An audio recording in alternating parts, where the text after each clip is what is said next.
Seaburg is a small town by the sea on the east coast of England. This part of England is called East Anglia. I went to Seaburg for a holiday in 1919 with my friend Henry Long. There were few visitors in Seaburg that year. There was only one other visitor in our hotel. His name was Paxton. Paxton was a tall, thin young man. He looked worried and unhappy. One evening, when Henry and I were sitting in the hotel lounge, Paxton came up to us. "Excuse me," said Paxton. "I must speak to somebody. Something strange has happened to me. I'd like to talk to someone about it. May I talk to you?" "Of course," I said. "Please sit down and tell us about it." "A few days ago," Paxton said, "I went for a walk to Freston. Freston is a village about 5 miles from here. I took my camera with me. The church at Freston has an unusual door. I wanted to photograph it. There are 3 wooden crowns on the door. The village priest came out of the church. I asked him about the 3 crowns on the door. The priest told me a strange story. "Many years ago," said Paxton, "Anglia was a kingdom. The last king of Anglia died over 1,000 years ago. When he died, his 3 crowns disappeared. The people believed that the crowns were magic. They believed that the crowns were buried in different places. The crowns guarded the coast against enemies from across the sea. About 300 years ago, one of the crowns was found. It was secretly sold. No one knows what happened to it after that." "What about the other 2 crowns?" asked Henry. "The second crown was washed into the sea. It was never found again." "What about the 3rd crown?" I asked Paxton. "Was it ever found?" "I'll tell you about that," answered Paxton. "There was a family here called Ager. The people believed that the Agers were guardians of the 3rd crown. The last Ager died a year ago, in 1918. He had no children. I found his grave in the churchyard. I wrote down what was written on the gravestone. William Ager died, 21st of December, 1918. Aged, 28 years. Later, I went to the bookshop in Freston. By chance, I found an old book dated 1740. Inside it were some lines of poetry. "Nathaniel Ager is my name. I own the hill above the sand. All Ager's duty is the same, to guard the crown that guards the land. When I am dead and in my grave and all my bones are rotten, my sons shall keep my name alive. It shall not be forgotten." I bought the book and walked back towards Seaburg. I found the house where William Ager had lived. The house is halfway between Freston and Seaburg. Above the house is a small hill. There is a circle of trees on top. I knew that this was the place. "The place for what?" I asked. Henry and I were becoming tired of this long story. "The place where the crown was buried," said Paxton. "And did you find this crown?" I asked in a tired voice. Paxton's answer surprised us both. "I have it in my room," he said. "Come and see it, then you'll believe me." Henry and I did not believe him. We thought that Paxton was not telling the truth, but we stood up and followed him. Paxton led us to his room. He opened a suitcase. Inside the suitcase was something wrapped in newspapers. He unwrapped the newspapers. There was a crown. The crown was made of silver. It was a circle of metal with 4 jewels. I put out my hand to touch it. "Don't touch it!" Paxton cried and held the crown away from us. "Why not?" I asked in surprise. "We won't take it from you." "I'm sorry," said Paxton. "It's because—" He looked round the room in a strange way. "Since I took the crown, I haven't been alone." "You haven't been alone?" Henry said. "What do you mean?" Then Paxton told us more of his story. "After I'd been to Ager's house, I came back here. I got a spade and a lantern. When it was dark, I went back to the hill above the house. I started to dig a hole at the top of the hill in the center of the circle of trees. As I was digging," Paxton went on, "I was sure someone was watching me. Once I thought I saw someone, but I wasn't sure. The person was always behind me. Once I felt someone pulling my coat, but then I found the crown. At that moment, I heard a terrible cry behind me." "Who cried out?" I asked.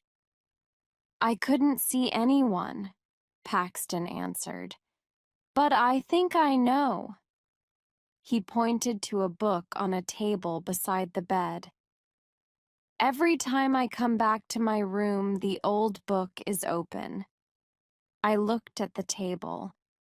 The old book was open at the first page. I saw the name William Ager, 1890. "So you think that William Ager is following you?" I said. "But William Ager is dead." "It's the ghost of William Ager," said Paxton. "He won't leave me alone. He wants the crown, but he isn't strong enough to take it from me." "And what will you do with the crown?" I asked. "I'm going to put it back," said Paxton. "If you put it back, will William Ager's ghost leave you alone?" I asked. "I don't know," said Paxton. "But I must try." I saw that Paxton was very, very frightened. "Then we shall help you put it back tonight," I said. As I spoke, a shadow moved in the room. Paxton saw it and looked terrified. That night, as we left the hotel together, I spoke to the hotel porter. "It's a warm night," I said. "We're going for a walk. We may be back very late." "I'll wait for you, sir," said the porter. "I won't lock the front door until you return. The other gentleman isn't staying in the hotel, is he?" "What other gentleman?" I asked. "The gentleman who's with Mr. Paxton," said the porter. "No," I replied quickly. I did not tell the others what the porter had said, but I had seen it too. When the 3 of us were together, I thought I saw another person in the room with us. It took us half an hour to walk to William Ager's house. The road went along beside the beach. The beach was a lonely place at night. We saw the hill above the beach. The sea was calm. The moon was shining behind the trees on the hill. We climbed to the top of the hill. We had forgotten to bring a spade. Paxton did not care. He began to dig with his hands. As soon as he had dug the hole, Paxton put the crown in it. He covered the crown with earth. "It's back," he said in a loud voice. "Will you leave me in peace now, William Ager?" We heard nothing, but Paxton turned to us and said, "William Ager says never." We took Paxton back to the hotel. He walked in silence, looking down at the ground. "Don't worry," I said. "Everything will be all right tomorrow. We'll put you on a train to London. As soon as you are on the train, you will forget all about this." "He'll never let me go," Paxton said. The next morning, Henry knocked on my door before 7 o'clock. "Let's go and have breakfast," he said. "Then we'll take Paxton to the railway station." I got dressed and went downstairs. Henry was waiting for me. "Have you seen Paxton?" I asked Henry. "He's not in his room," he said. "I thought he was with you." We went quickly to the porter. "Have you seen Mr. Paxton this morning?" I asked. "Yes, sir," said the porter. "He went out a couple of minutes ago. In fact, I thought he was with you, sir." "With me?" I asked in surprise. "Yes, sir," the porter said. "I thought you were outside the hotel, calling for him. It looked like you, sir. But I was reading the paper. Something strange happened at Freston yesterday." "What happened?" I asked. "A grave was opened at the church," the porter said. "The bodies disappeared." "Whose grave was opened?" I asked. "A man who used to live here," the porter replied. "A strange man called William Ager." Henry and I ran outside. Paxton was on the beach. He was walking quickly and waving to someone. We could not see who he was waving to. There was a thick mist coming from the sea. As we ran after Paxton, the mist became thicker. In a few seconds, we could not see Paxton, but we saw his footprints in the wet sand. The marks of his shoes were clear. There were other marks in the sand. They were made by someone who was not wearing shoes. The marks were strange. They were the shape of feet. But they were feet without flesh, only bone. We called Paxton's name. We thought we heard Paxton call our names. Then we heard a long and horrible scream. I shall never forget the sound of that scream in the mist. We stopped. We were afraid. We did not want to meet the creature that Paxton had met. We both knew that Paxton was dead. We walked forward slowly. A few yards away, we found Paxton's body. His mouth was full of sand and stones. His neck was broken. We heard a strange laugh in the mist. It was not the laugh of a living man. Henry and I were terribly afraid. The police asked us a lot of questions. They never found out who murdered poor Mr. Paxton. Henry and I did not tell the police what we knew. They would not have believed us. Henry and I did not go back to look for the crown of Anglia. The crown is safe. We did not want to meet the ghost of the guardian, William Ager. The end. Once there was a bad and jealous queen. She had a kind and beautiful daughter.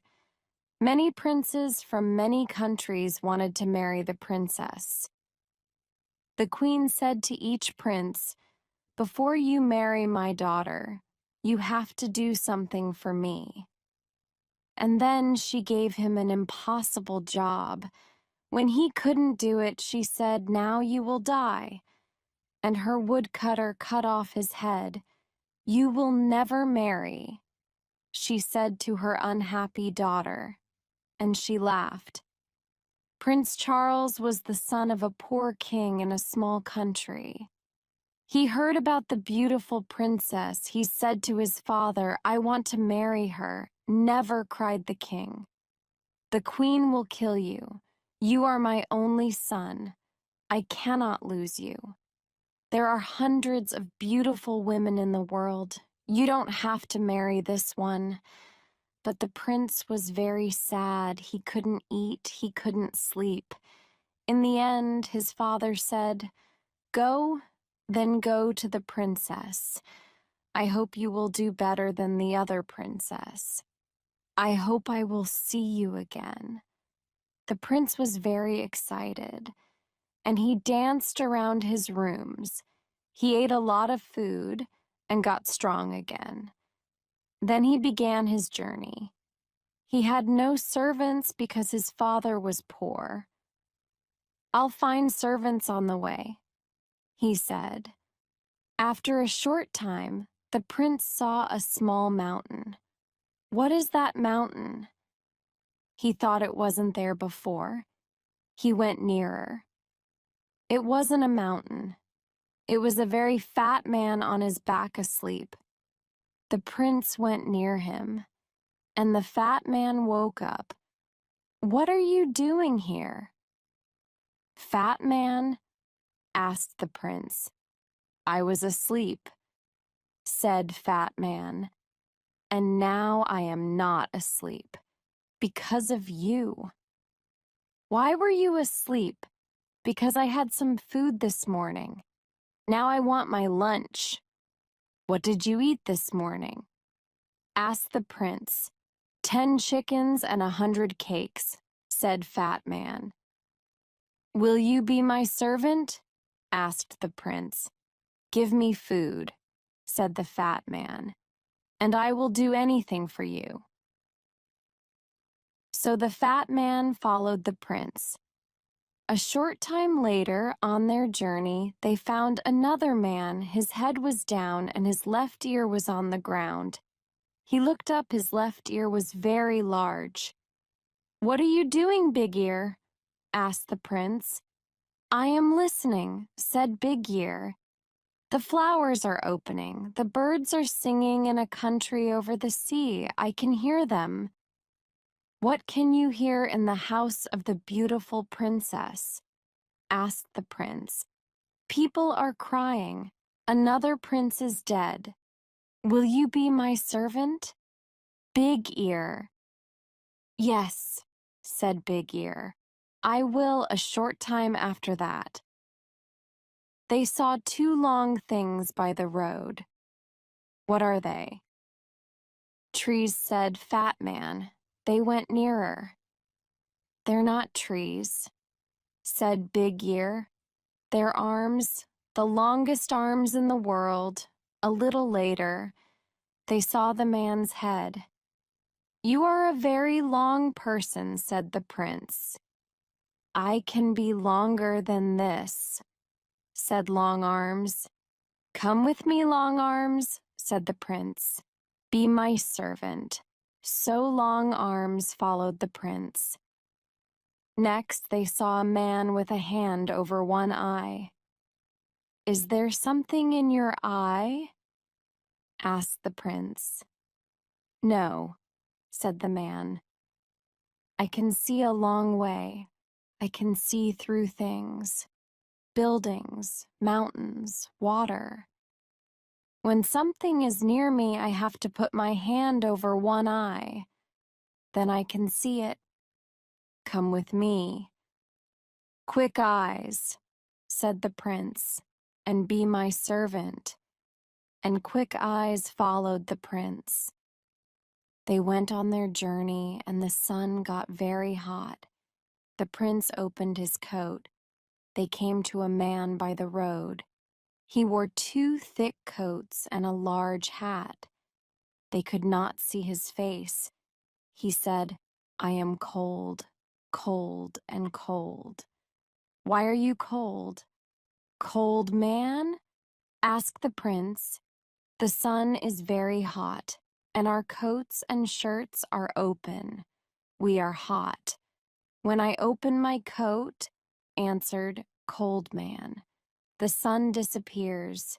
It snows. Everything dies of cold. Come with me, said the prince, and be my servant. But please don't open your coat. Cold Man went with the prince. Prince Charles and his servants arrived at the city, and the prince went to the queen. I want to marry the princess, he said. What do I have to do? The queen answered. You will have to do 3 things. Do them well. Then you can marry the princess. What is the first thing? Asked the prince. I have a beautiful blue jewel. Yesterday, it fell into the river. Bring me the jewel before the sun goes down. The prince went back to his servants. How can we find the jewel? He asked them. Quick Eyes took his hand from his eye. I will look for it.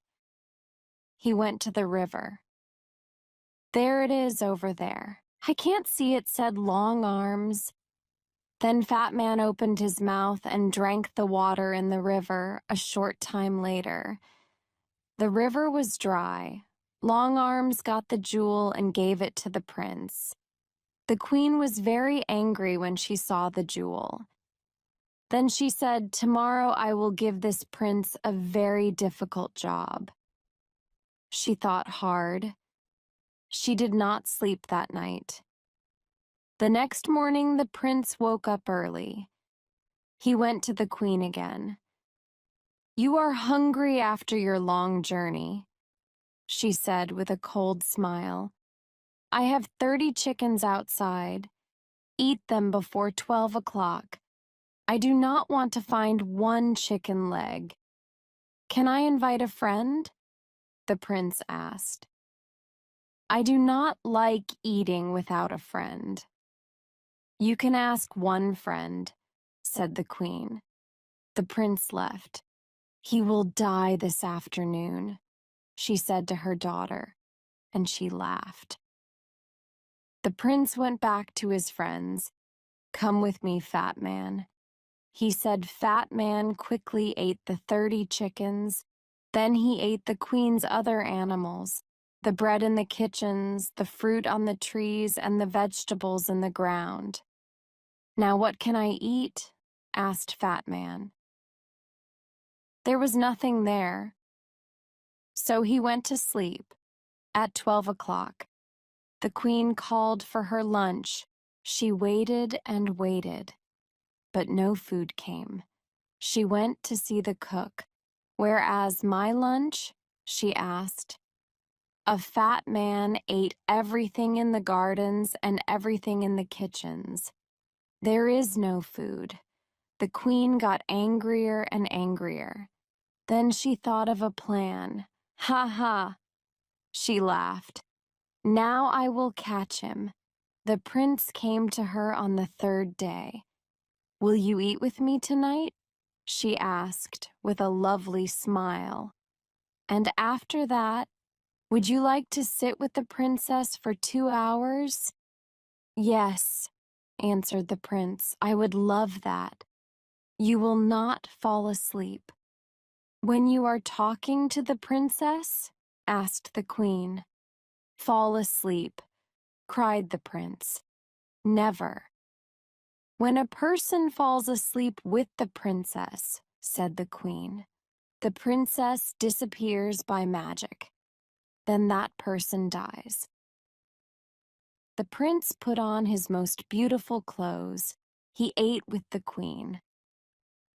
Their conversation was very cold. Servants brought wonderful food and wonderful drinks. When the prince turned away for a minute, the queen quickly put something into his glass of wine. The prince did not see. He drank the wine. Then the queen took him to the princess. They climbed up many stairs to a high room. The princess sat sadly by the window. The red light of the evening sun lit up her beautiful face. The river below the flowers round the window and her dress were the same color. The prince sat near the princess. They were very happy for a short time, but the prince's eyes suddenly felt heavy. He started to fall asleep. He couldn't hear the princess's words. His eyes shut. He was asleep. Half an hour later, he opened his eyes again. The princess wasn't there. He looked everywhere in the room, but he couldn't find her. He ran to the window and looked out. He saw big air below. He called to him. "The princess isn't here. We have to find her in the next hour." Long Arms brought the prince down to the ground. "Where is the princess? Can you hear her big ear?" Big Ear put his ear to the ground. "Yes," he said, "I can hear her. She is calling. She says that she is across the river. She is inside a tree. Her mother's men put her there." Quick Eyes looked. "Yes," he said, "I can see her. But how can we get her?" cried the prince. "I have an idea," said Cold Man, and he opened his coat. Snow fell. Everything went white. Cold Man jumped into the river, and the water was ice. They ran across the ice and brought the princess back. Long Arms put the prince and princess back through the window into the high room. They sat down and the door opened. The queen came in. She could not speak when she saw the princess. She gave them a cold smile. "We are having a very interesting conversation," said the prince. "We are talking about trees and rivers." "Come with me," said the queen. "It is night. Your bedroom is ready. Your servants can sleep there." To the prince said good night to the princess, and he and his servants followed the queen.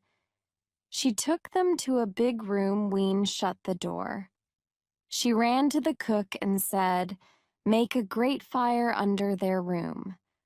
After a short time, the room got very hot. The prince went to the door, but he couldn't open it. "I can hear a great fire below you," said Big Ear. "This is wonderful," said Cold Man. "I feel really warm for the first time in my life." "Open your coat, Cold Man," said the prince. When Cold Man opened his coat, the room got colder again. "That's better," they said. The queen listened at the door. She heard them. She ran to the cook and said, "Make the fire hotter." Cold Man smiled. "I am warm again," he said. "They are cooking us," said the other servants. "Take off your coat," said the prince. The prince took Cold Man's coat away. "I am too cold," said Cold Man. "Please give me back my coat." Snow fell in the room. The prince could not speak because he was too cold. Fat Man cried. There was ice in his hair. The queen came to the door. She listened nothing. "They are dead now." She said. She opened the door. The prince and his servants ran out of the room. "Let's go and sit by a fire," said the prince. "My face and hands are blue with cold." The queen could not win. She knew that now. So she left the country. The princess married the prince, and they lived happily, and the good servants lived with them. The voiceover in this video is given by Prime English Stories. Copying or re-uploading is totally forbidden.